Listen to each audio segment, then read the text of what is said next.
What's up, everybody? It's Mr. Talkbox. Check it out. You need to like and subscribe. Come on and catch a motherfucker. Boy, DOA playlist. Let's keep it funky. YouTube family, YouTube world, I am back. I want to say, like I always open up, continue to pray for this country, pray for this world, pray for your brothers, your sisters, your neighbors. This is a different type of time we're dealing with. And always remember that God is in control of this thing. So just remember, man, just continue to pray for this nation. I got to do this, Mayo. I got to do it again. Y'all, please go like and subscribe to the page. Please go and like and subscribe to the page. Please go and like and subscribe to the page. Please go and like, subscribe to the page. I gotta do it again one more time. One more time. I can't hear you. Can you One say more that? time. Okay, so I gotta let people know I'm not talking to myself. Please go and like and subscribe to the page. I'm sorry, y'all. That's like our little business that we got to get out the way. My producer of the thing, he makes me do that for the whole thing. So I'm sorry. But before we get this thing started, I want y'all to check this out right here. Mayo, can we run that clip? Let's go. Let's go.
The Beasley strut.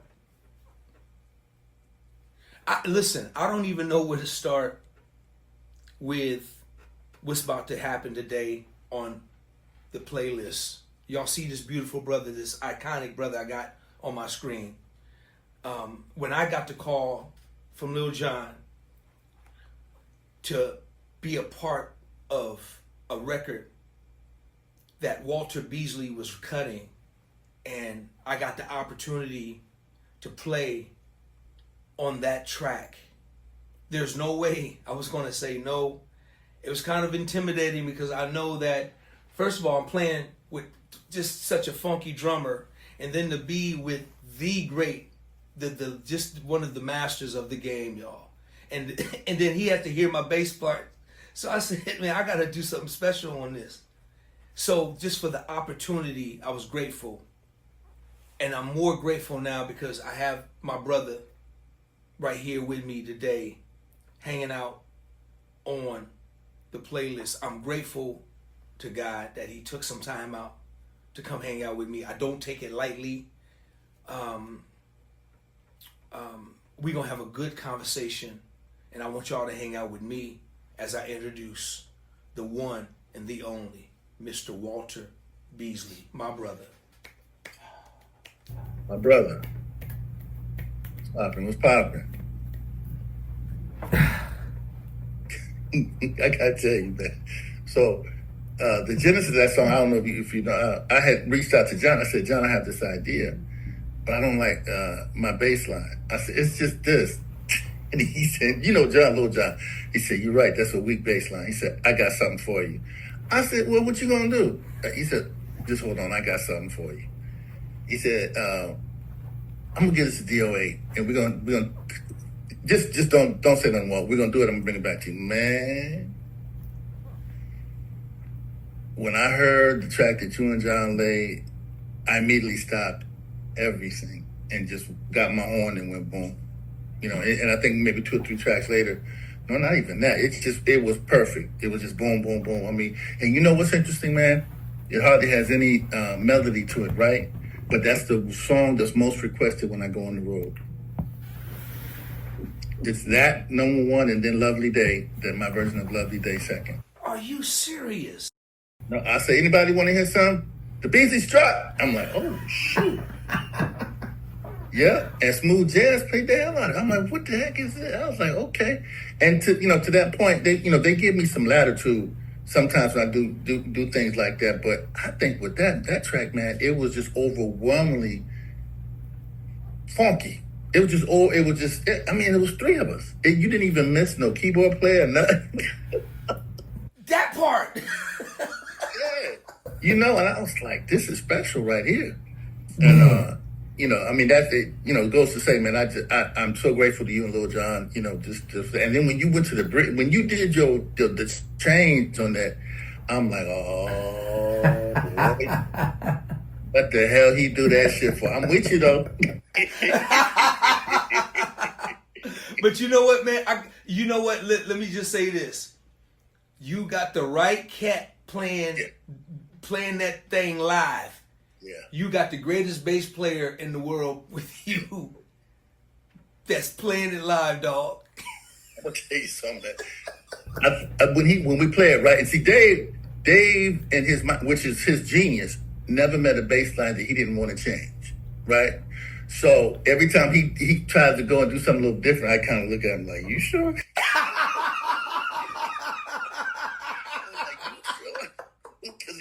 And he'll come back to you. I'm like, I don't know, man. You sure? Man, he is one of my bass. Dave is one of my bass heroes, man. I just want to shout him out. He's just phenomenal and a great, great, great brother, man. Yes, sir. Yes, sir. And the feeling mutual with him and you. I mean, it's just it's incredible. And that's when we go with that tune. I see him just like, okay, look, and that's the sign for him as respect. Like, I can mess around with this other stuff. Here, I got to come with this one. And that's because y'all done played everything, you know what I mean? So to give that kind of respect to somebody who's, it's just like, how he feels about, respect your artistry. So that's amazing. Man, that's awesome. Listen, man, Walt, let's get into this thing. You know what I normally do when I do these interviews? I kind of take people back from the beginning and I kind of move up forward, but I don't want to really do that. Here's what I'm saying to everybody that's watching me. You guys go Google this man. Go look at his Wikipedia. Go see who I got on this stage, because we could be here until Jesus returns talking about this brother. Okay? I want to get into the now. Okay. I want to get into the now. I want to get into the state of, I want to talk about music. I want to talk about, man, how the state of jazz, where we are now with jazz, how you were an intricate part, man, in building the framework for this thing that's from the jazz. Man, you've played with the greats. You're one of the greats who played with some of the greatest ever in the world, period, man. Beyond me. That's why I'm honored to have you. So I want to pick your brain, man, about and get your thoughts on where we are right now and your feeling and how you feel about the movement, where it's going, where it came from. And we can do a little backstory on, and I want you to take the floor on kind of like where it came from to where it is now. And I want you to have it, man, because there's a lot, and I want everybody to really pay attention and really get your notes, get a pen and paper, man.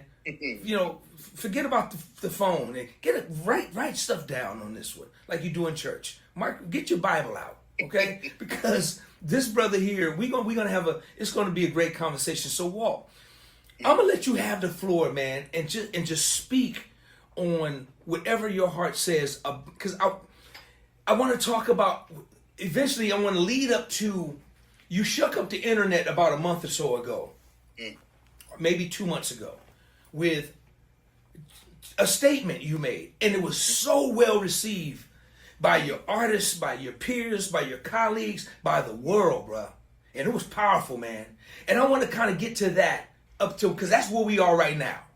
Right. You know, that's where we are right now. So, brother, I'm gonna let you have the mic. I'm gonna go on mute, man, and just listen.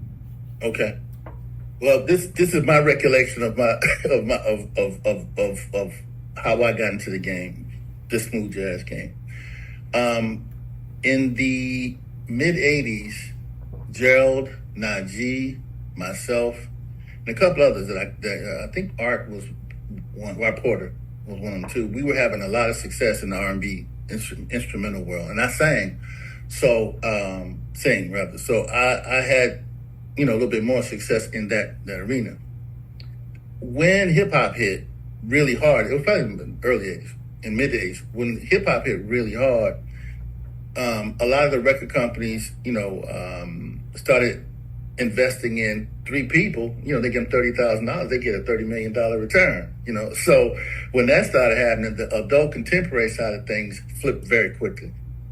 So I had put out a tune. I did "Don't Say Goodbye" on the same record. No, and that was a hit in a lot of different places around the country. And then, let me turn this off. Sorry about that. And then, one day, somebody from the record company said, "You know what? There's this new movement, and we want to put Diane." And I said, "What new movement?" It's just called smooth jazz, and they're taking black artists who play saxophone, they're moving them over, and they're trying to build a base for instrumental music, and they're going to call it smooth jazz, or they're calling it smooth jazz. I didn't hear nothing about it. But one day I'm riding down the street, and I'm listening to CD 101, and Diane comes on the song I had a long, long time ago. And it goes like to the top. So I'm like, what is smooth jazz? I didn't even know. So, and speaking of Najee, I was like, how did that really come? He said, well, what they did is they took our bass. A lot of the black adults from the R&B industry, they moved them over, they moved us over, they started something around us. And then they brought in people from the other culture to bring in their artists, similar to rock, blues, and almost exactly like rhythm and blues and rock and roll. And they built it up so that Kenny G, then a couple of others, basically were the quote unquote top tier, because that's how rock and roll works. It's not the R&B Hall of Fame that we have; it's the Rock and Roll Hall of Fame. Rock and roll is more important because it brought the white people into rhythm and blues music. Well, the same thing happened with instrumental black music. It was established, and so I think from what somebody says, about maybe 70% black.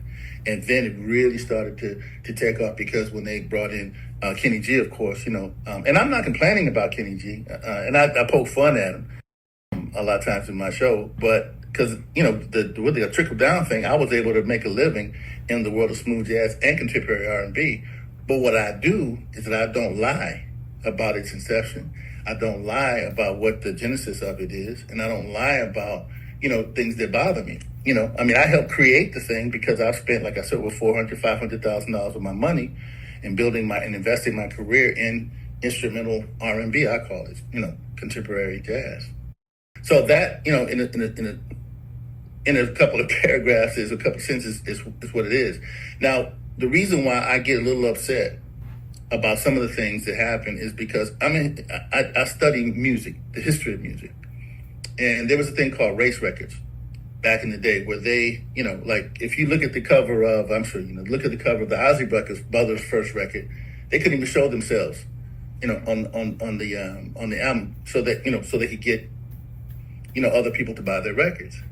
Well, Boney did the same thing, or the record company did the same thing with Boney. They hid his face and got a whole bunch of black people to buy his stuff because everybody thought Boney James was black. So they put him in a room with a whole bunch of brothers playing.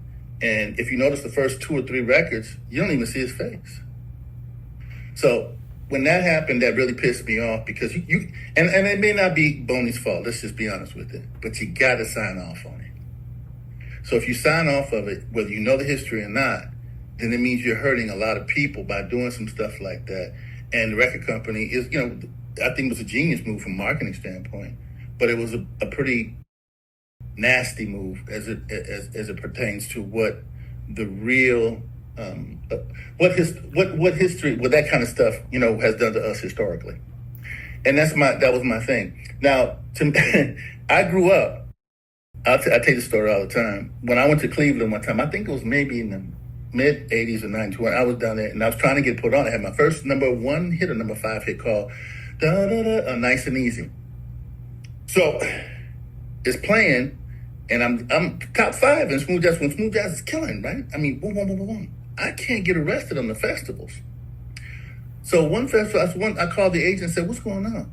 He said, well, one of these superstars, I'm not going to mention his name at this point, it says that if you book a black saxophonist on the day that he's performing, he won't perform. So what the promoters are doing now is making sure that they got him so that the quality, quote unquote, quality people can come in and pay those high priced tickets. And then they develop little minority slots down here and they've already got those filled out. Well, I can't get you in those because you got your boy Norman and a couple, that once those slots are filled out, that's it. So I said, okay. I said, well, your father taught you how to work. You worked in the fields, you taught you how to work. He told you, ain't nobody gonna outwork your ass. So what you gonna do? So I think Cleveland was the first place I started. I said, well, you know what? Since it's about the people and 70 to 80% of these folks are black, I'm gonna go straight to the people. I'm gonna play my saxophone, I'm gonna sing my songs, and I'm gonna sell my CDs right to them. So I got a little place in Cleveland called Nightown, 100 people, packed that joint. I said, look, y'all keep the money. I'll pay my crew out of CDs. First 2 nights, sold them out, sold a bunch of CDs. Make a long story a little shorter, I sold it out. I got to the point where I sold it out 5 nights in a row and sold my CDs. I made more money, twice as much money as I would have made on the festival that was playing in Cleveland at the time with Boney headlining it than I ever would have made playing on the same show with Boney. And that changed my whole perspective of it because I'm a Frankie Beverly student. And what Frankie Beverly says, I don't worry about crossing over. I just do the best music I can and wait for them to cross over to me. And that's what I tell brothers and sisters. I'm like, look, if you think that you're going to be the next Boney James or they're going to slot for you, you totally mistaken because you don't understand business. You don't have the face for it. This thing is built for Boney James, for Brian Culberson, for, what's the guitar player?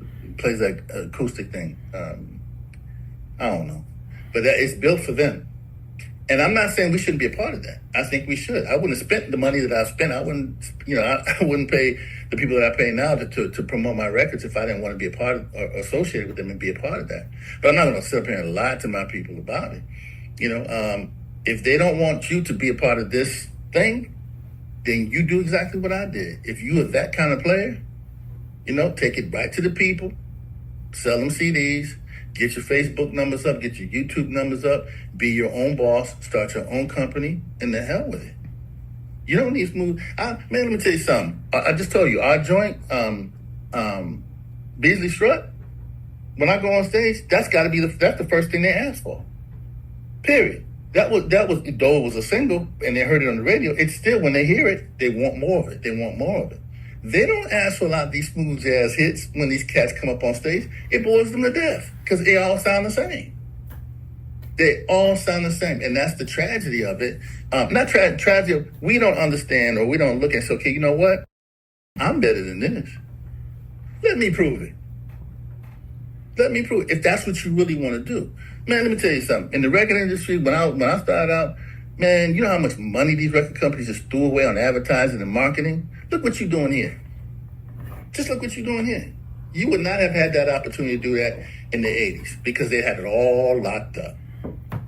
All locked up. Now you own this content, you own everything that's about it. You can repurpose, you can do anything you want to make your money because it's yours. We didn't have that opportunity in the 80s because it was all about this is who we think can sell, and this is who we think won't.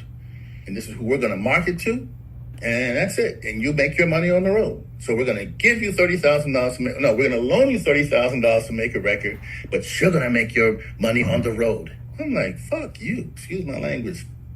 No, I'm not killing myself when I'm 40 years old because I'm spending my whole life out there on the road and not develop a drinking problem or a drug problem because you want to keep my royalties. No, I'm going to start my own record company. I'm going to use the money from Berklee College of Music to invest in myself. I'm going to start my record company. invest in this thing called smooth jazz since they like Diane and they like me. And I'm going to open up some doors for other motherfuckers. That's it. Excuse my language.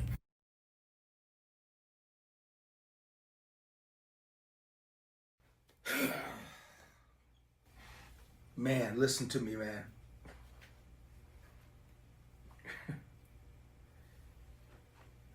You blowing me away, bro. Already.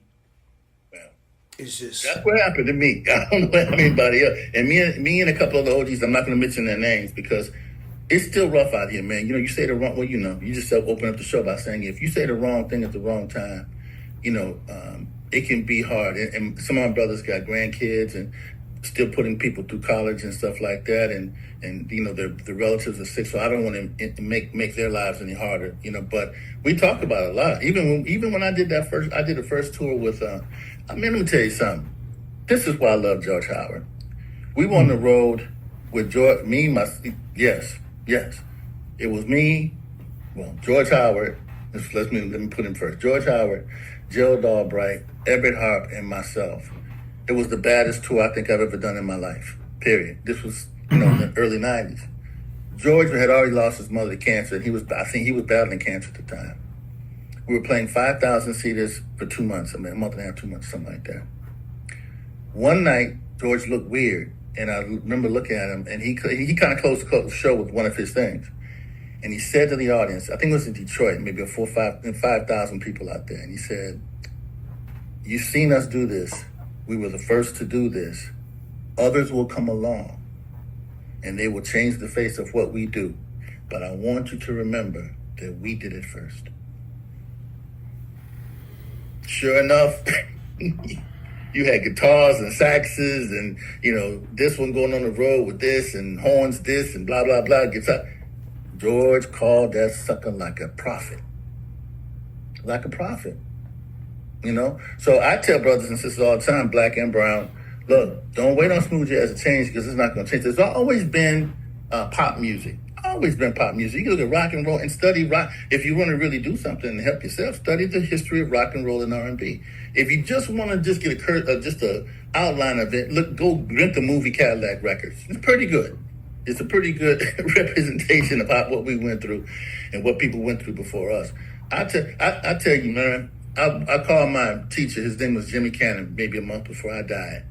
And I said, "Mr. Cannon," I said, "I'm having a problem here." I said, "You know what? They got," and I'm not going to mention his name anymore, but they got this dude that I play a whole lot better than, you know, doing all these shows and stuff like that. And they can't really, you know, seem to bust through the kind of things I need to bust through to get to the level to where, you know, you train me to be. And, you know, I mean, you know, it's out here, it's racist as hell and blah, blah, blah. He said something to me I'll never forget. He just listened. He was a man of very few words. And he said, "You know, son," he said, "You know, Walter, when I was going out with bands in the South, we couldn't even use the bathroom. We couldn't even sleep in the hotels that we played in." And then he was quiet. And I said to him, "Then I don't think I should complain, right?" He said, "Absolutely not," and hung up the phone. So my point is, no matter what we're thrown up against as black musicians, as brown musicians especially, we the salt of the earth, man. You know, we can get it done. You know, the problem, the challenge to us now is that I try to tell the young folks coming back, you're going to have to work now. You know, now I got, I'm having Philip Dot Martin come out with me because the boy's funky, he's bad. And he works hard and stuff like that. But to find somebody who wants to work that hard to be independent and to be, you know, an owner is very difficult. Plus my grandfather owned his own store during segregation. He taught me something very serious. He said, "Walter," he said, "you know, when black folk could only come to my store, I could make a living for my family." He said, "I'm not so sure if integration was a good idea for us because as soon as it came through, the same people who came to buy my peas went across town to buy the peas from the white man that were more expensive than mine." He said, "That's how sick we are." And when we put that into the musical terms, it's the same thing. Same thing. Boney James plays half the saxophone as Gerald Albright. I said that, yeah, I did. He don't even play half the saxophone as Gerald Albright, Kirk Whalum, or Najee. But because of what he is, especially people of color, we look at him like, oh, since he's playing the saxophone and he's of that ilk, He must be better.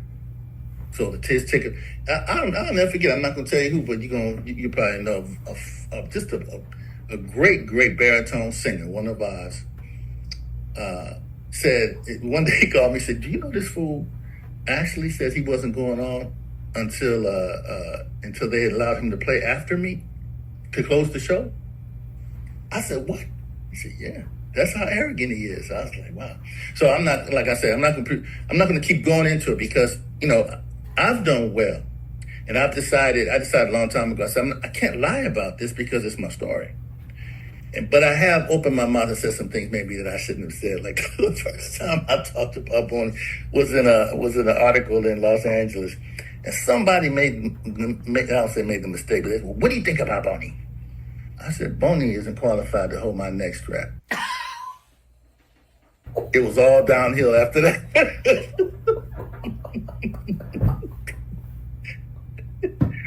I met him one time, and he just looked at me like he was going to do. I was like, "Nah, man, you don't want this."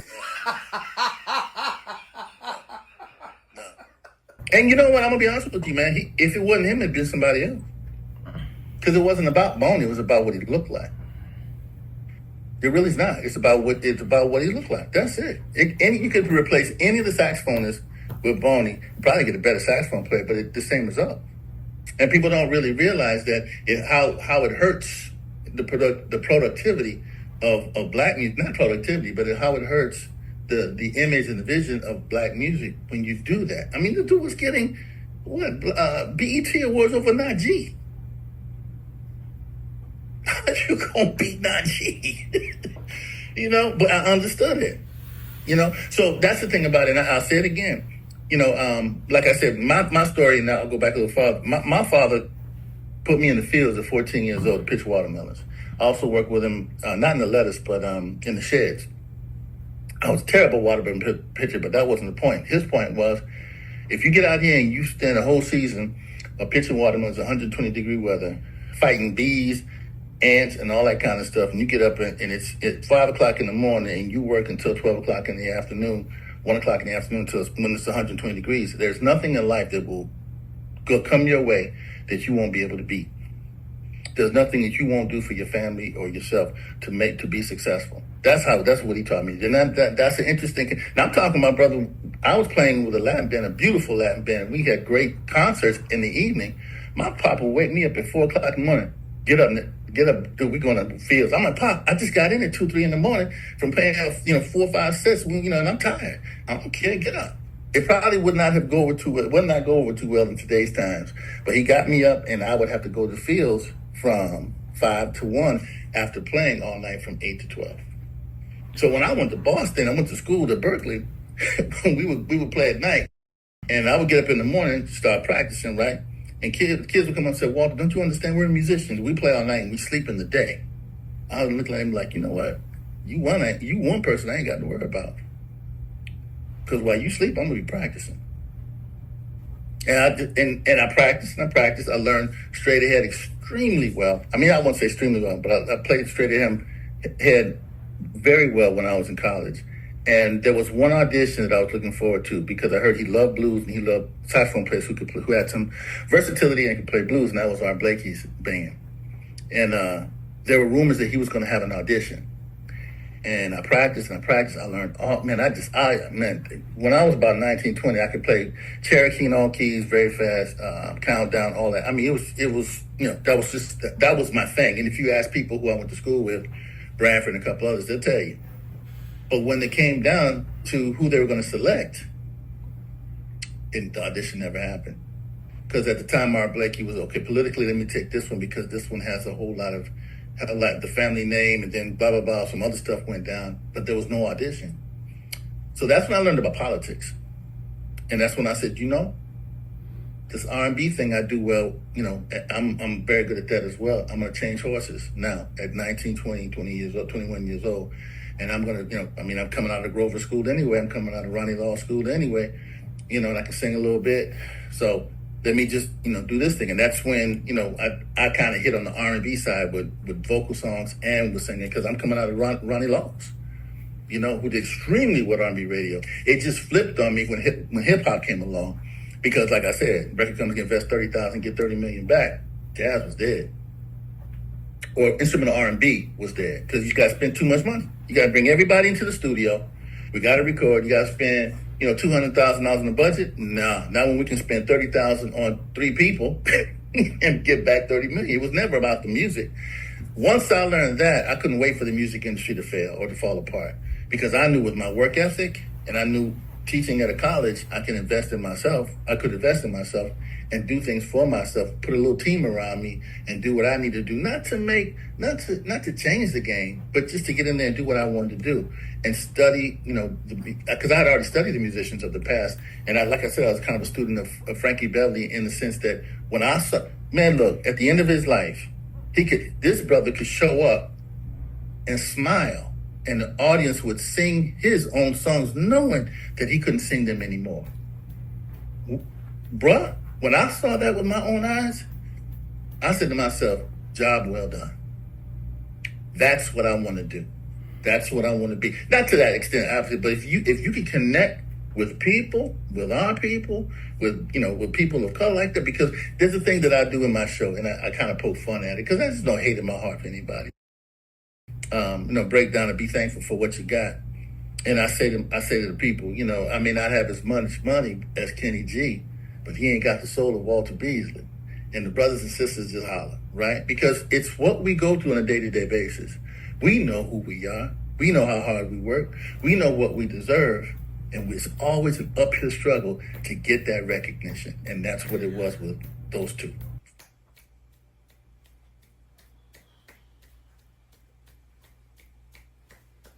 Hey, just know when I do this, that's 50,000 people standing up for you, bro. It's not just me. It's 50,000. It's 50,000 people. Man, you hit on some things. Everything you're saying, man. I just wish I could put it so eloquently and beautifully in words like you put it, man, because you are speaking the truth in love. You're doing it in love. Yeah. You're not doing it to hurt nobody. It's all in love and respect. And like you say, it's your story. So whoever want to be mad at you for your story, they can be mad all you want to. This is your story. This is what you've been through. Nobody can change your truth. I feel the same way about myself. And the way you put it is unreal. I want to go back to something you said. You mentioned the BET Awards. Yeah. Gave I think there's a music, there's a jazz award or something like that they have. The BET Jazz Award. Something like that, yeah. Gave the award, did you say gave the award to Boney James over Najee? Is that what you said? Yeah, now, I think. Now let me ask you something. Ask you something, Walter. Do you think a lot of this is our own fault? Because, and the reason why I say this is because when you go to a Boney James show, you see nothing but our people.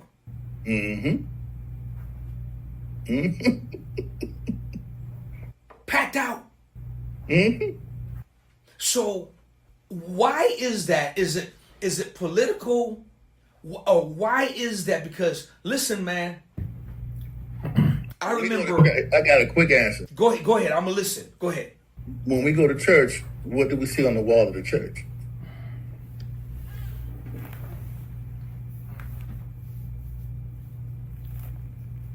We just carried over to music. We have a problem. We have a problem. I mean, Marvin Gaye gives us all those tunes and he gets a Grammy for sexual healing? Really? Really? Brian McKnight, say what you want, but Brian McKnight probably the top 3 or top 4 R&B vocalists of all time, and he doesn't even get a Grammy nod? Nah, man. No. And to your point, I think you're right. Well, I think my grandfather was right. I think during integration, my grandfather made money. No, during segregation, my grandfather made money, as did black businesses all over the place. After integration, it all changed. Fewer black owners. And see, you gotta see, in order to own, you gotta feel own. I mean, when you own, you feel like an owner. I own my record company. I did deals and stuff like that, beautiful deals, and I'm not complaining. I love my life, and I worked hard to become independent of a system. And to your point, I worked hard to become independent of a system that was not built for me. But I still am engaged in that system. Now, if I didn't want to be, I'd still be able to be okay. I can tour anytime I want to and make low six figures. You know, I just don't want to tour like Gerald tours and Kim Waters tour and all. That's just too much on the body. You know, and at 64, my goal was to make sure that I had assets and make sure that I had masters that I could bargain with, that, you know, and all that kind of stuff. And I have this saying, own what you know what you own. And my grandfather, I watched my grandfather do that. And I try to tell people, you know, I tell people now, some of these younger smooth jazz artists, let's call them that. It ain't gonna hurt nobody. But, you know, they're in there and they're going on these tours, which is great. Don't get me wrong. I want them to make their money. They got babies, they got families. But I keep trying to tell them, man, look, content is king, man. You got to own something in this world in order to be able to monetize it when you get older. You know, and you clapping for other people's money and other people. And I tell people, don't get addicted to the applause. That's number one. But definitely don't get addicted to somebody else's applause. I'm going to tell you the story. I'm on the road with Brian, right? So, I mean, doing numbers. He's doing numbers. I'm just along for the ride. The record company says, you know what, we're going out again because we all made so much money. I didn't make that much money, but Brian made a shitload of money and other people did too. Record company did. So I'm waiting around, right? And I'm like, and Brian is Brian. I love it. We did the first tour was together and all that. But I didn't hear nothing from Brian. Month goes by, 2 months go by, 3 months, 4, 5. And I'm like, yo, record company, you know, we're going back on tour. Well, I don't know, Brian is changing his mind and he wants this. Well, I'm changing his mind. I don't wait for 4 or 5 months. We're not going to do this. During that time, Will Donnie's people called me. They said, well, we have this tune and we have this, we have blah, we want you to perform with us and blah, go. I said, no, I'm going to wait on Brian. So one day I wake up and I hear this, bum, bum, be-da, ba ba da ba da ba ba da da. I'm like, boy, that saxophone sounds like Joe Dog Bright. And then Will comes in singing, stop, look. I'm like, oh my God, that shit was perfect. I was like, what did I do? And then Gerald and Will end up having this great relationship and going on making tons of cake with these tours and albums and stuff like that. And I said to myself, DOA, I said, you know what? That's the last time I wait on anyone to make my money. Hey, Walt, real quick. When you say Brian, what Brian are we talking about? McKnight. You know that's what I'm talking about. He wanted me to say it. And I still give him his props because he's one of the best singers ever in the world. Forget all, I mean, I got it and we started together and I don't ever talk about the other stuff because, you know, one, I did my damage too. I can't, you know what I mean? But, you know, but I got to give him his roses as being one of the best singers ever in our music. No doubt. Ever. And he should have gotten the Grammys. No doubt. There's only been maybe 4 or 5 tenors like that in our history. Period. You count Peebo and just on down the line. So, you know, but that said, that's when I decided, no, I don't care whether you black, white, male, female, I ain't waiting on man to make my money. That's it. I'm done. I got to hear this shit on the radio too every 2 minutes. And it was beautiful, man. I got Gerald and him together. Wow. Beautiful. Yes. Beautiful. Well, you talking about Gerald Albright, man. One of the greatest ever, long besides yourself, long beside Howard, Najee, the greatest. You're talking about Gerald is just he's in a class, man, of his own, man. He's plus just a beautiful, beautiful brother, man. And that's what I love about you guys and just having this conversation. It gets no real. So let me ask you this, man. Let's talk about this thing called smooth jazz. Right. Why is it so watered down now? Why is watercolors important? Why is production sonically? You can't have the drums hitting. You can't have that edge on the music, and that's been happening for a long time.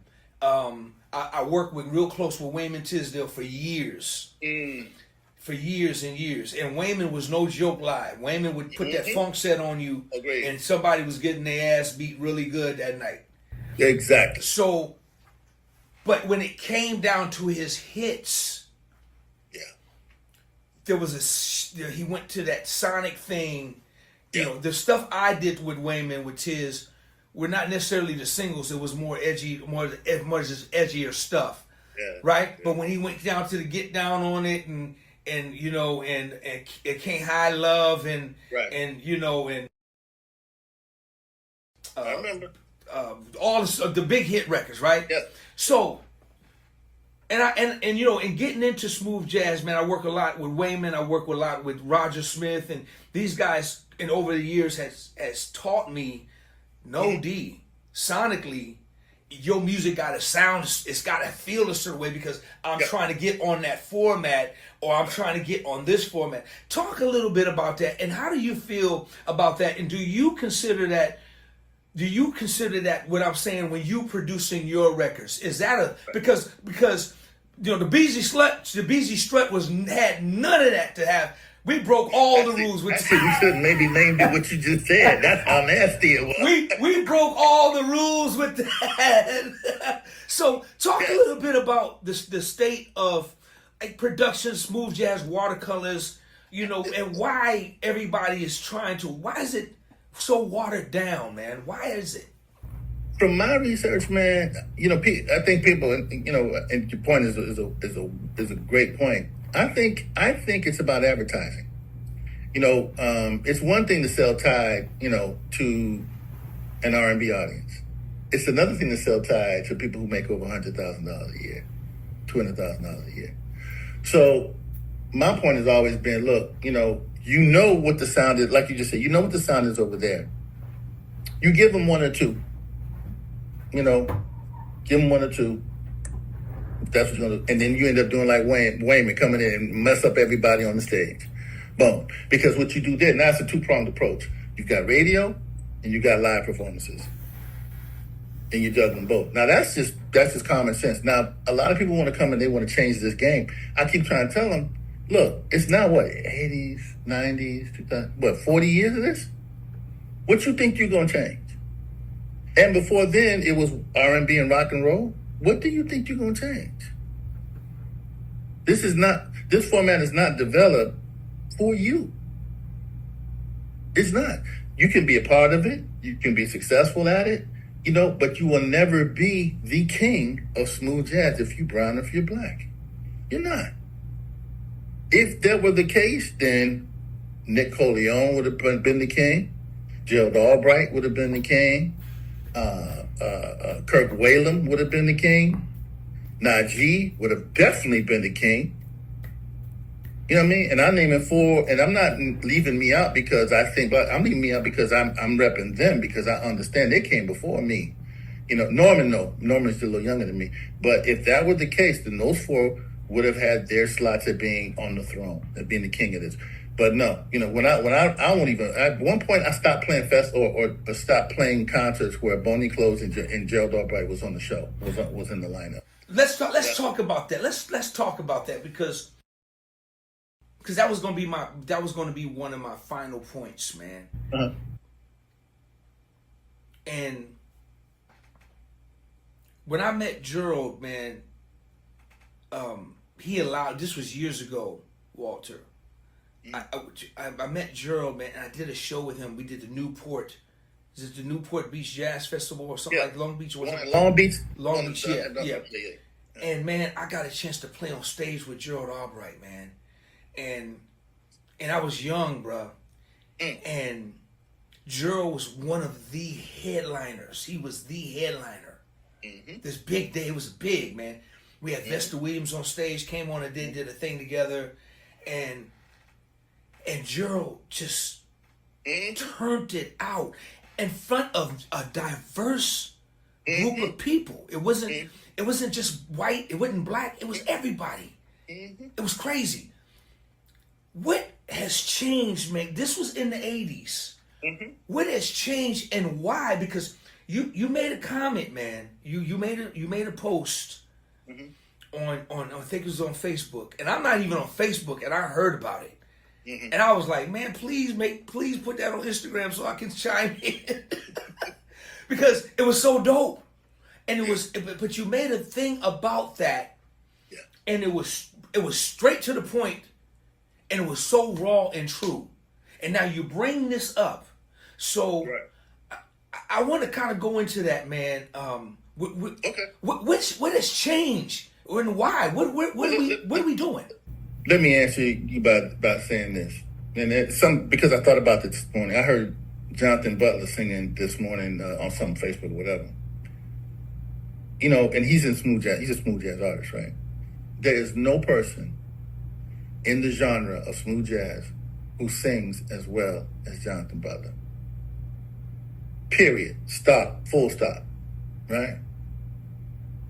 When you listen to jazz, you will hear him sing on watercolors. And that's one thing I'll say about watercolors, is that if you're going to hear the most diversity you're going to hear, period, here will be on watercolors. Whereas Jonathan Butler singing, Will Downing singing, they play some of my vocal work. Nobody else does, right? Because that's not the image, and it's not the format that they want to build. They want to build a format that, man, shoot, I even heard, there was a song I heard Rick Braun singing or something like that. I'm like, Rick Braun singing, okay. But it's the image of it, Look, man, I don't know how old you are, but you're much younger than me, but when I was growing up, I liken it to this. When Muhammad Ali, was getting a little older, man, they would put up Jerry Cooney, a couple of other people, stuff like that, man, he'd just be whooping up on. He would be feel so sorry for him. Like, ref, can you come in and get this? This is not going to work. They tried it, but it's not going to work. But the fact of the matter is that they've been looking. Not when I say they, I mean there's a way they've been looking to popularize or make pop music out of instrumental music for so long, and they did. If you remember, like Kiss FM stuff, like way back in the '70s, where they had to start. The music, all the pop music and the jazz music, they put strings on it and stuff like that and have people fall asleep or just relaxing too. In fact, I got a channel called The Blue Zone. I'm doing the same thing with, the ambient music and stuff like that. They've always had pop music. They called it something else. So when you were on the show in the 80s, right, you just mentioned the name Vesta, right? That was no smooth jazz show. If you got Vesta on there and you got Gerald Albright on there, what you do is you take that, You like you say, it's a diverse audience, right? You take that diverse audience, and now you establish a king, kind of like the Shah of Iran, right? You establish a king that you want to be the king of that format, of that country, of that blah, blah, blah, and you have the people believe that that's what they need. And that's what happened. It's that simple. That's what happened. And you have them do their little dance and, throw their little curly hair back and all that kind of stuff, and the rest is history.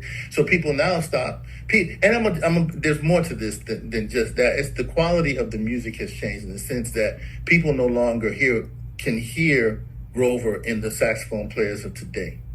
They hear Grover from me, through me. They hear Ronnie Laws through me. They hear Cannonball through me, through Gerald. You know what I mean? So that's when they're like, yeah, I remember that when I was a kid. I remember that this is how I felt when I heard the saxophone player. This is how I felt. I didn't see Grover as much as I see everybody else because I had to listen to him, depending on my ears, to make me happy. You understand what I mean? So the quality of music was better, and we used our ears more to say, okay, this is what my body likes. This is what my soul likes. This is what I'm feeling. Now, with all the YouTubes and the social media and stuff like that, we see everybody every damn day.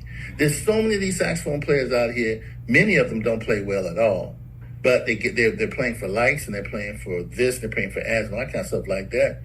And basically, a lot of mediocre musicians are getting popular because it's about the eyes more so than it is the ears. And the eyes in music have never really done us justice. It just doesn't work. In fact, the best moments of my life in my life happen with my eyes closed. And I think everybody can, especially musically. You know, when you close your eyes, man, you close, you can't do what you need to do with your eyes open. Why is that? Because of too much distraction. And that's what we have now. We have a whole bunch of distraction, a whole bunch of, people running around on stage throwing up gang signs and Converse tennis shoes. Thank you, money. And and thinking that they're hip or they're cool, and people believe in it. Because it must be true because they put him in front of me and he's closing. So as long as he gets it, not just him, but him and it was the other one. He's a young boy. He plays keyboards and he gets all the brothers to play with him. Brian Culberson, same thing. And I don't fault them for getting their money in the way they can. I fault, like you just said, I fault us and falling prey to that same old okie doke. Like I feel personally hurt that so far Gerald Albright will not get the love, attention, and honor that he deserves as a saxophone player because of the way the system is. I really do. In fact, I complained about it really hard. He had never been on the cover of the Berks Jazz Festival, something like that, and I made a stink about it, and I think it got some press. And all of a sudden, he was on the cover of that magazine and a couple other magazines. I'm not saying it was me, but some of the pressure, people forget that, we apply pressure. There was a time a couple years ago when I said, do you realize, people, that no black man has had or woman has had a number one hit that's been a ballad of smooth jazz for the last 25 years? And some of that, talking to some of the, not promoters, consultants rather, most of that can't be true. That can't be true. I said, man, I'm telling you, I just did the research. 25 years, no black instrumentalist has had a hit as a ballad. And that ballads touch the soul of a human being. Once you touch somebody when you're playing slow, in our music, in our culture, they're yours forever. And the powers that be know that too. So they kept the ballads away from the brothers and sisters, Rick Braun had one in that year, and somebody else. I went down the list, and I said, okay, here's one. You stop me when we get to a black man or woman. It wasn't there for 25 years. 6 months later, someone black gets a number one in playing a ballad. I'm not gonna say who it was because I don't know if he's comfortable with it, but that's how things change. And that's, you have to apply pressure and you have to, to say, okay, look, you have to risk some shit. That's what we don't do either. We don't get together 3, 4, 5 at a time and say, look, we want to talk to you about something. We don't like the way things are going down, blah, blah, blah. But we have to be able to say, okay, look, if you don't want to change, we're going to take our ball and we're going home and we're going to create another game. And that's what we're scared of as well. There's no reason why somebody who's 35 years old can really, really, really play should sign with a record company. For what? For what? If you can't get 5,000 Facebook fans or 5,000 YouTube fans or whatever and grind, you don't need a record. You don't need a record out anyway. Not from my standpoint, because that's what we do.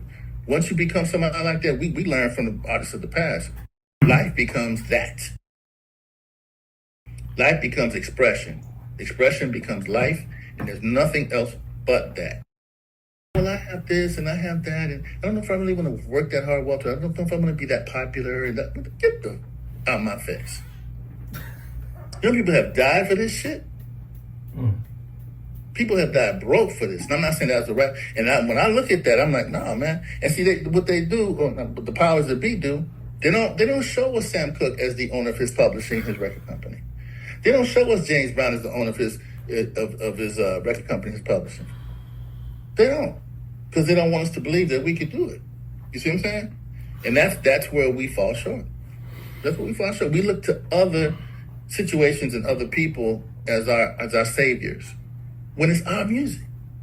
And I tell people all the time, this is the best time to be a musician, because you don't have to ask anybody for shit. If you got what it takes, and you got a Facebook page or an Instagram page or YouTube page, you remember how much money that people would have to pay just to get the kind of views that we're going to get here. Now it's open. What you don't want to admit is that you may not be as good as you think you are. That's what you don't want. You don't want to put in the work to better that. So I tell people all the time, they come in and I say, look, do you think you play as much saxophone as me? And I'm not saying that I play a whole lot. I said, do you think you play as much saxophone as me? No, Walter, but so-and-so doesn't play as well as I. Said, that's not my question.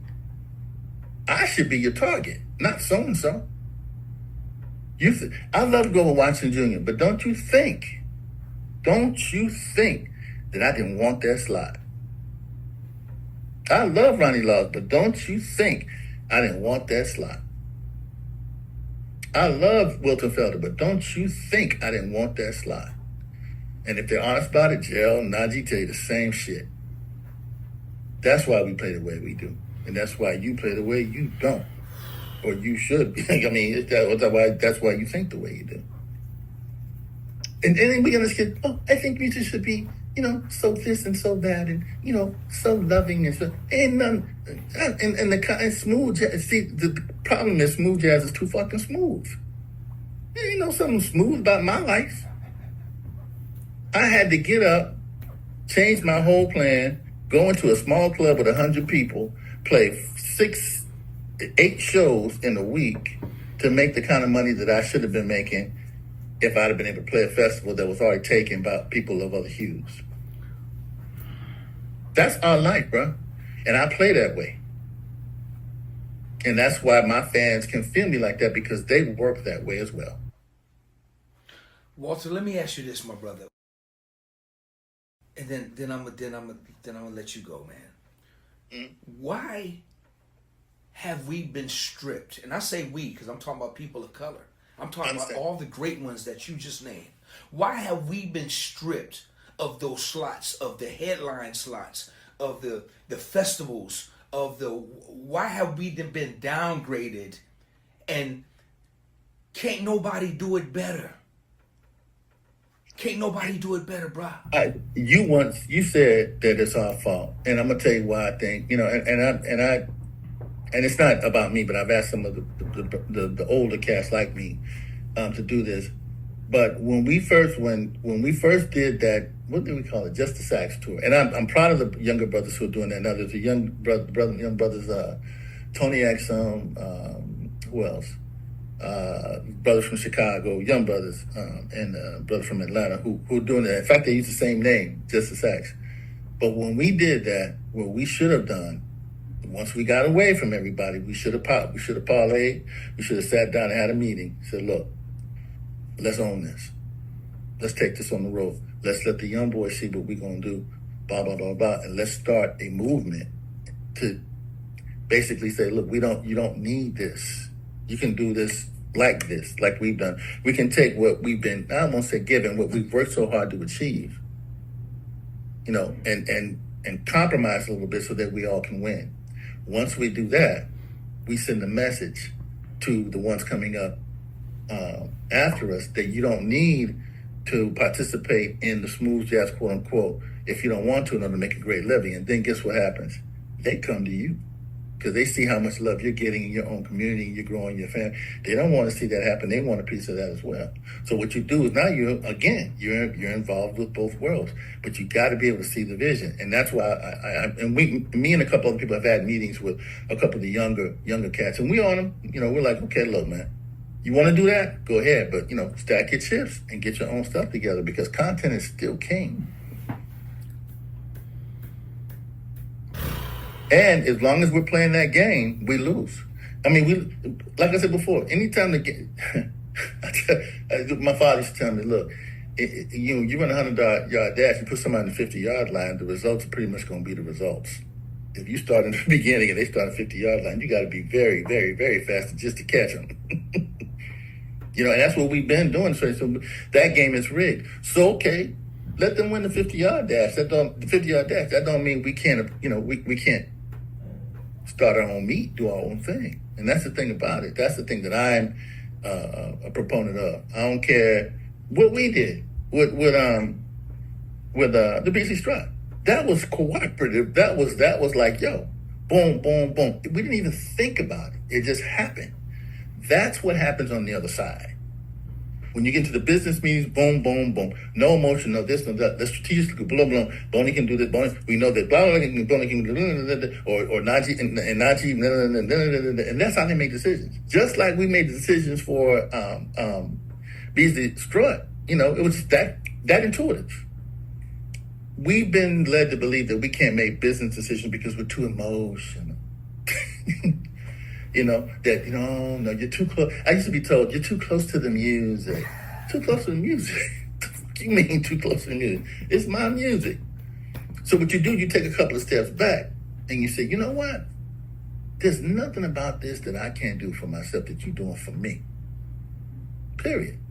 You don't want me in your game? Check this out. I believe in me enough to do what I need to do on my own. You can, and when I want to leave here, man, I don't want to tell people to think that I'm saying, get rid of Boney or get rid of Richard. What's his name? Can't remember his name. The keyboard player. Don't. If you love them, support them. That's cool. Exactly. But understand history and understand why you do. Understand why you do. That's what I'm saying. You really want a lesson in music? Turn off everything. Close your eyes. Put on some Groove. Put on some damn Marcus Miller. Put on some damn DOA. Put on Chucky. Put on all the people who moved you back 10, 20 years ago. Close your eyes. Then turn them off and go back to where we are today and see if you feel the same way. Brother, that's a button right there, man. We're going to put a button right there because this conversation is nothing but history. It's not a thing where you putting nobody down, where you bashing anybody. Nobody. But what you're talking about, you're saying, man, go to the root. Go to the root of it. It's like these, a lot of people that I mentor, some of the youngsters, and they want to be so much like their idols, Wooten or Marcus or whoever it is, and that's cool. Yeah. But go to the root of it. I remember years ago, I had a Filipino group that called Touch, and when I met them, they were trying to be Jodeci. They were trying to be Boys II Men. They were trying to be Intro. They were trying to be Silk. And I said, let's go to the root of it. And I bought them some commission records. Yeah. Let's go to the root where they got it from. So basically, this is what brother, this is definitely one of my most favorite conversations that I've had since I've been doing this, man. And I've had some great conversations, man. But this right here, bro, and it's so informative to me, man, because I'm still learning, and we all are, and you made that known even for yourself included. Man, you are still developing, man. Yes. You are still doing your thing in a way to where, like, my mama always told me, because of the color of your skin, son, you have to go the extra mile, just like you said earlier. We gotta do it. We gotta, if it's on 10, we gotta be on 11. That's just the way of the world, my brother. And man, what you put down in this conversation, bro, priceless, man. Priceless, man. And you're able to express in words, man, stuff that I feel that I can't really express, man. I can't articulate it, man, and I don't have the knowledge and the stuff but dude, you said it beautifully, man. Everything that you said, that's why, dude, I'm a sponge right now, just soaking it all in, dog. Brother, when you pick up that bass and I see them daggone clips, you say it. In fact, to quote my teacher, less is more, least is most. When you pick up that bass and I hear that thing, I'm like, my God, I can hear the ancestors in that motherfucker. Oh my gosh. Man, when you really get it, you start doing that, I'm like, yeah, it's over. Man, man, coming from the great Walter Beasley, listen, man, bruh, this conversation is priceless, man. I've been waiting on it for a long time, and once again, man, I can't thank you enough for allowing me to be a part of your history, and for coming on this platform, man, sharing your story. I tell everybody right now. Now, the next thing y'all got to do is go check this man's Wikipedia. Go research this brother here. Research this brother. There's a whole lot up underneath the lid that we didn't even touch, but what we did was he touched on modern day music and what's in the world we're living in today, which I think more preachers need to preach about, of real stuff that's happening today in life. You know, talk about it in the pulpit. That's what you got that pulpit for. Preach on it. Preach on it. When you read your scripture, preach on, make it relevant to something that's happening like right now. You know, that's what I want to hear. So that's what, brother, that's what you did, and I appreciate it, man, because I think it's going to value equity. You talk about ownership. You talk about equity. Oh my gosh, man, I preached that today. You know, why are you going to be a bad musician, 35, looking for a record deal? Why? Today, it's different, man. 30 years ago was record deals, money, everything, touring, everything was different, was way different. You know, a tour was a tour, 3, 6, 5, 10, 12, 13 months. It was a real tour. Yeah. So, and I hope and pray, man, that, you know, the youngsters, man, will get a chance to see that wall, to see what we've been blessed to live. That because it's so different now, man. The money is different. Everything is different, man. It is. And so, brother, I can't thank you enough, man. But before I let you go, I gotta ask you this question. I ask everybody. Mm-hmm. You got 4 musicians, man, 4 saxophone players. Damn. Gotta ask you, man, that you gonna put on your Mount Rushmore, bro. And if you need to make it 10, 20, go ahead. Who are your 4 people you're gonna put on Walter Beasley's Mount Rushmore? Dexter Gordon, Grover, Charlie Parker,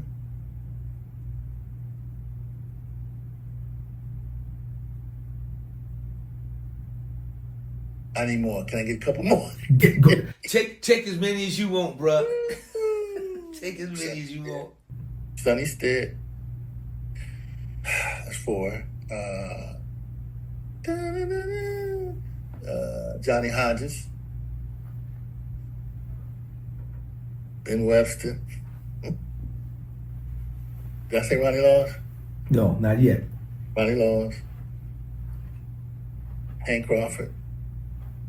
I got the 10. Stanley Tarantine.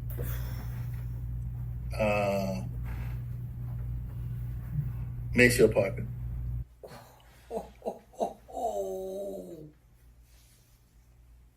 Yeah. It's an unfair question. It is. It is. I'm glad you let me get 10.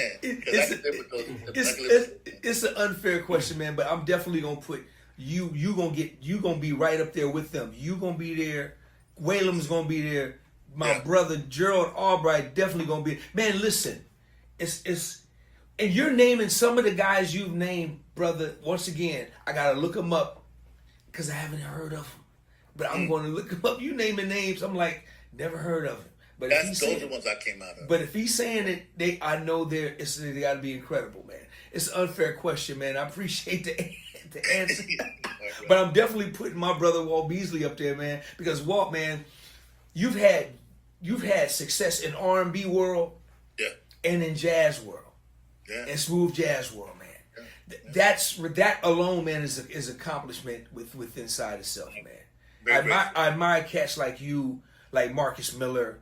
Marcus is just not a great bass player, man. He's a composer. He scores. He's just, you know, he's got hit records. He's just, you know, and people like that, man, is just the greatest. I'm so proud of our culture, man, of music, bro. Yes. It gets no better. 100. Agree. And whoever want to be mad at me, be mad at me. Well, you know they're gonna be mad at me after this. That's my truth, man. And you know what? Honestly, brother, I'm gonna be honest about it. You know, had I been quiet, it probably would have been different. You know, I know that. the rewards probably would have been a lot more, and I would have probably achieved a lot more in a popular sense. But at one point you got to say enough is enough, and say, look, I'm gonna be okay. What about the people coming behind me? What about those people who don't have the opportunities that I had or won't have the opportunity? They're gonna have to make these opportunities for themselves. And the more that they know about what is and about what was, the better options they'll have, and they'll know what directions to work towards. And I think for me, that's my priority right now. I'm at 64, man. I've done so very much. I'm so grateful that my ability to give them what they need to be successful is my gift to them because somebody gave it to me. Man, Wilton Felder sat up there and talked to me for 6 hours at 82 years old with cancer in a gig that we were doing in the hotel lobby. Why?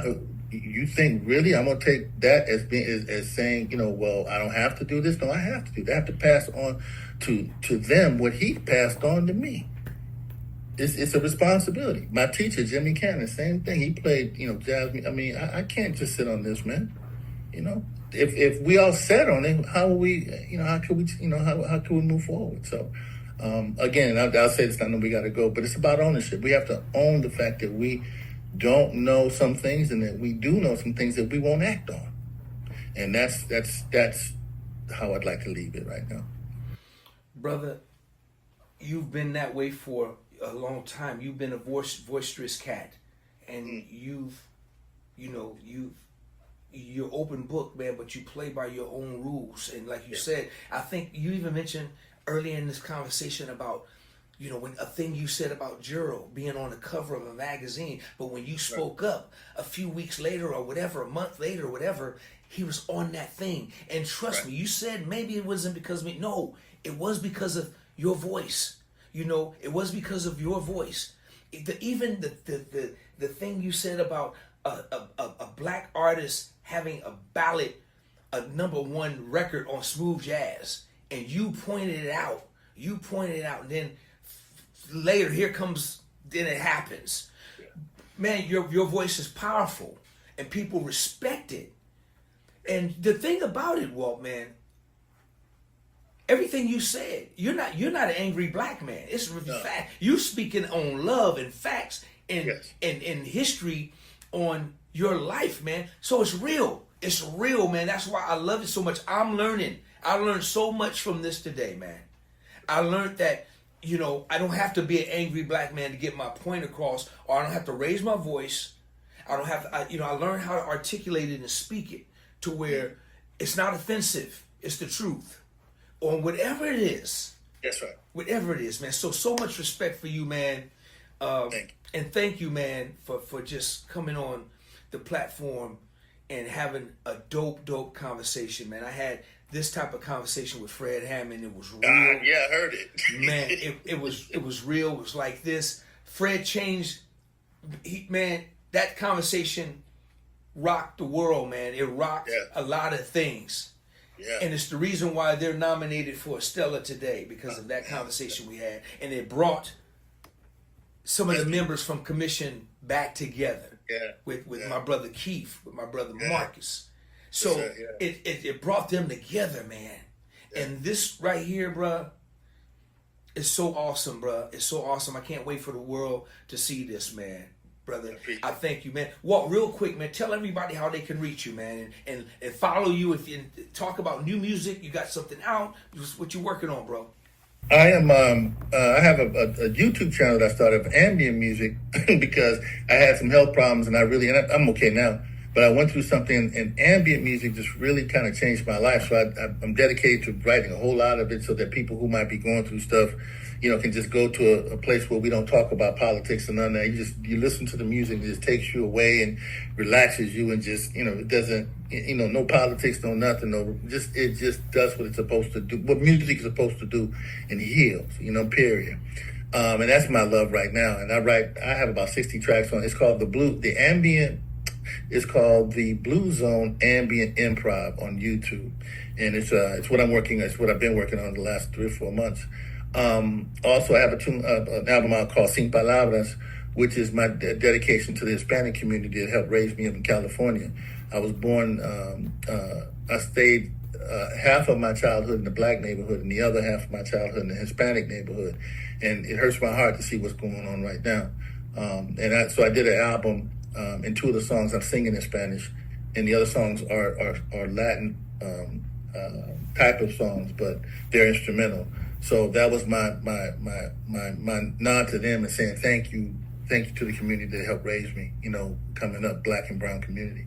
And that's basically it. So if I, if I, wake up one day and say, I think I've done about enough, that's the project that I'm most proud of, because it allows me, all my life I've been, doing the black music, doing, R&B or jazz, whatever, and do a Latin tune here and there. But it's important for me to acknowledge, my homies who were with me, when I was growing up in El Centro, California, on the north side.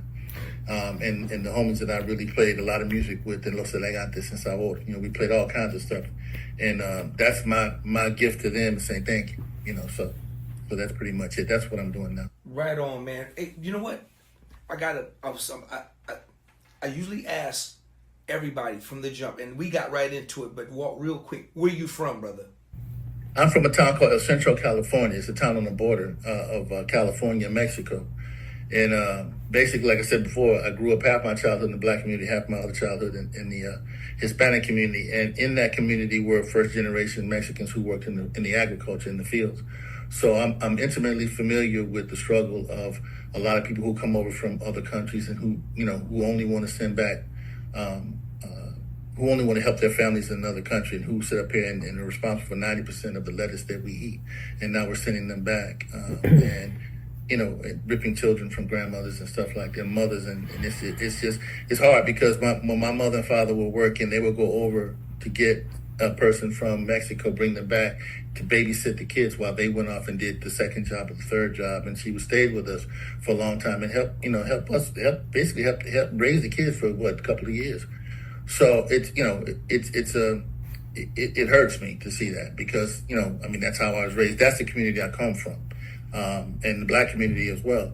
So, I think we don't have to go because we're done, but that's, that's, I live that every morning now when I wake up and I would look at the TV and I see what's happening. It just breaks my heart. And the people of our culture think that they ain't get ready to go down on us after they get through with them.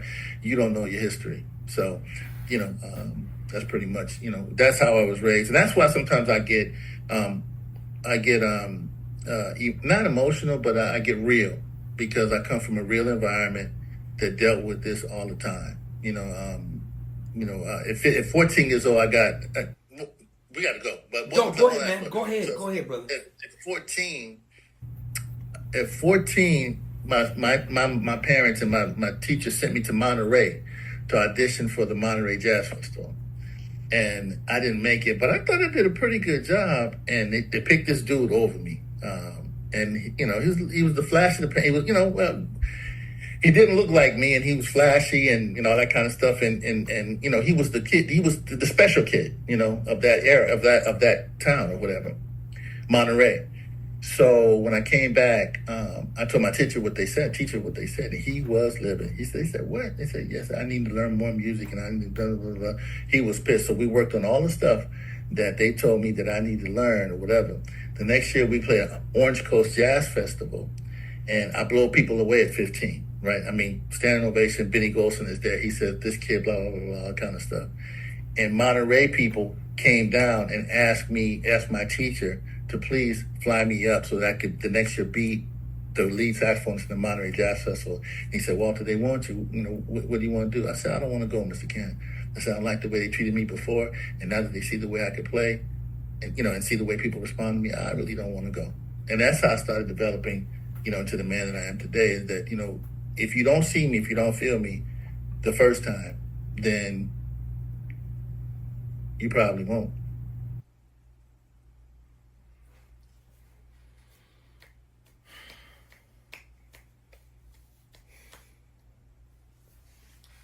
Wow. Wow. That's powerful, brother. Powerful, man. Listen, That's bro. my life. Wow. I'm grateful, man. I've been through a lot. I'm grateful. Wow, man.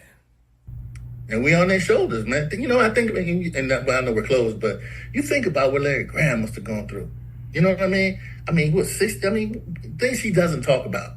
Things that cats from his era would rather take to their grave. Yeah.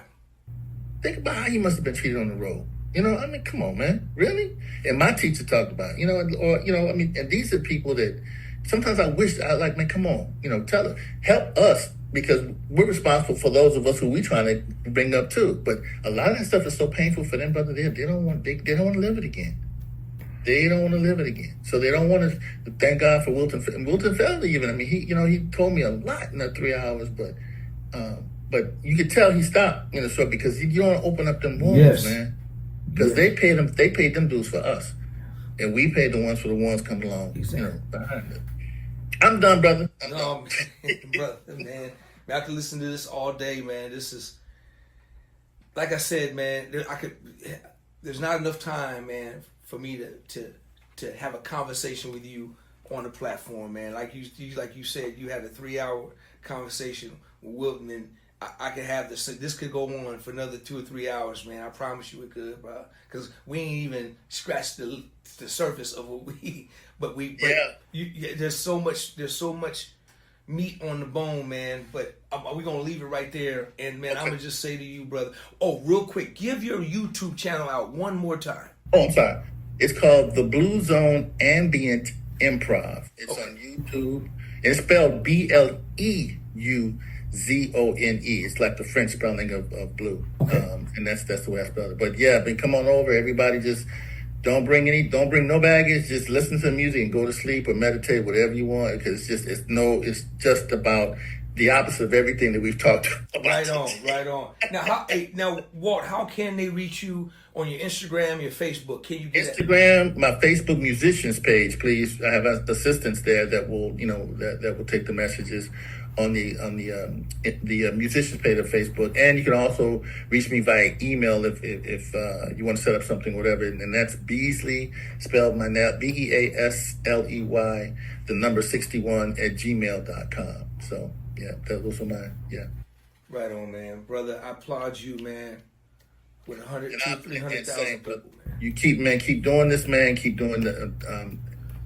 I'm telling you, man. That there are only a few of us who can make that bass sing, and you one of them. Oh man, brother. I really appreciate that, man. That instrument there's only a couple people who can just do it. I was mesmerized with some of the stuff that you did when you was out with Chucky, man. I'm like, this. I can't say what I really want. This brother is the one. I'm like, man, come on. Wow. Man, and just the way we talk about that's music. We'll talk about that later. But man, that means the world, man. Man, blessing, brother. I appreciate the opportunity to be on this phone. Oh, come on, man. No, thank you, man. Yo, once again, we getting ready to get out of here, but once again, I'll say it. Continue to pray for this nation, pray for this world. Remember that God is in control. Remember that He's the big leader. He's our president. He's the big president. He's the ruler of everything. And we trust and believe and keep our faith in Him. Pray for your neighbor. Pray for people who are hurting. Like my brother just said, man, they're stripping babies away from their parents and all kinds of stuff. It's just bad right now. So let's continue to love on one another and keep this nation and this world in your prayer. And before we go, I got to do this one more time. Yes, sir. Okay, so I got to do this one more time, Walt. So. But this time, Walt, I'm gonna call on you to help me out, all right? So get ready. We ain't gonna even rehearse this, all right? So just be ready. When I call you, you just be ready to do your thing, all right? We gonna improv. Watch this, bro. Watch this. Ain't even no rehearsal, right? Watch this. Please go and like and subscribe to the page. Please go like and subscribe to the page. One more time. Please go like, subscribe to the page. What you say? Please go like, subscribe to the page. Walt, hit me. Please like and subscribe and go to the page. Please like, subscribe, and go to the page. Get your ass up and like.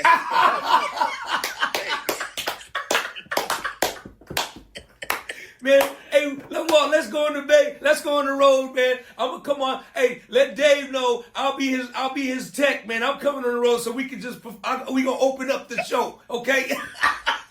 Oh, man. Can you imagine you and Dave? Man, we gonna I'm open up the show, man, with you. We gonna say, please go and like and subscribe.